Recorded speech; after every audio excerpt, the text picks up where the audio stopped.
नमस्कार। हमारा खंतोली श्रृंखला के अंतर्गत मैं जो आपको थोड़ा बहुत जो मुझे पता है, उसके बारे में आप लोगों से बात करती हूँ मैं ये वीडियो के माध्यम से। इसमें मैं आपको ये बताना चाह रही हूँ कि कोई भी समाज हो हमारा, चाहे पूरे विश्व में देख लीजिए, ये नहीं कि हमारे सिर्फ हमारे ये भारतवर्ष में, स्त्रियों की जो भागीदारी है वो बहुत है समाज के हर क्षेत्र में। किंतु उस रूप में उसको स्वीकार्यता नहीं मिली है। जो धीरे-धीरे नींव के पत्थर के जैसे आपने पर इमारत खड़ी होती, उस प्रकार से नींव के पत्थर के रूप में हमारे बुजुर्ग, हमारे विशेषकर हमारी मातृशक्ति ने इस समाज को आगे बढ़ाया है। ऐसा ही खंतोली के विषय में यदि हम कहें, तो महिलाओं की भागीदारी किसी भी तरह से कम नहीं रही है। महिलाओं की भागीदारी भी बहुत रही है, किंतु यह है कि उनको उतना स्थान नहीं मिल पाया। जैसे पुरुषवादी वर्चस्व तो हर जगह रहा है, अब तो स्थितियां काफी बदल गई हैं। तो आज तक हमारे गांव के महिलाओं का कोई संगठन नहीं है खंतोली का। ये जब कोई चीज के बारे में बताते हैं तो अपनी कमियां ही बतानी चाहिए, नहीं है। वे पंचायत सदस्य होंगी तब भी सक्रिय नहीं है। हमें एक दूसरे का मुंह देखना पड़ता है, मतलब हम महिलाओं को। और आधी से अधिक आबादी गांव का रूप बदलने का सशक्त माध्यम कौन है? हम महिलाएं।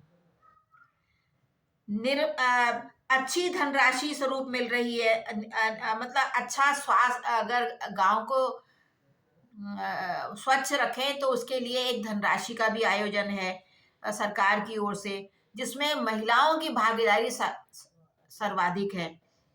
यह कार्य यदि पूर्ण रूप से अगर महिलाओं को उसका अधिकार मिल जाए, तो घर, आंगन और रास्तों की सफाई, वृक्षारोपण, बांज के जंगल का विस्तार। बांज का जंगल विस्तार इसलिए जरूरी कि बांज के जंगल जहाँ होते हैं वहाँ पानी की कमी नहीं होती है, किया जाना बहुत आवश्यक है।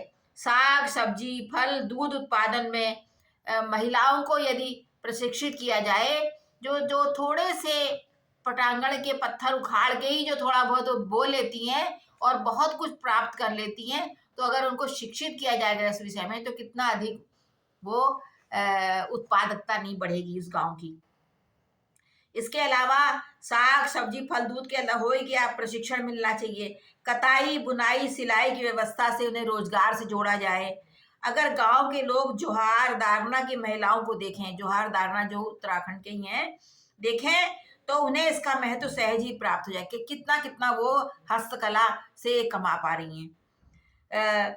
इसी प्रकार से ये जो खाली समय होता है अपने घर परिवार और खेती बाड़ी से, बहुत से साल के 12 मास में सारे साल तो खेती होती नहीं है, कभी कभी आपके पास समय होता है, तो उस समय वो इन कलाओं को से धनोपार्जन भी कर सकती हैं। धनोपार्जन अगर हो ना हो तो अपने गांव का नाम रोशन कर सकती, अपने लिए ही सामान बना सकती हैं, लोगों को सिखा सकती हैं। ऐसे चीजें करने की आवश्यकता है। और इस प्रकार से हमारी जब नारी शक्ति स्वावलंबी होगी, तो निस्संदेह वो समाज अवश्य उन्नति को प्राप्त होगा। मेरा इतना कहना है। आप लोग क्या क्या विचार है इस विषय में, जरूर अवश्य बताइएगा। नमस्कार।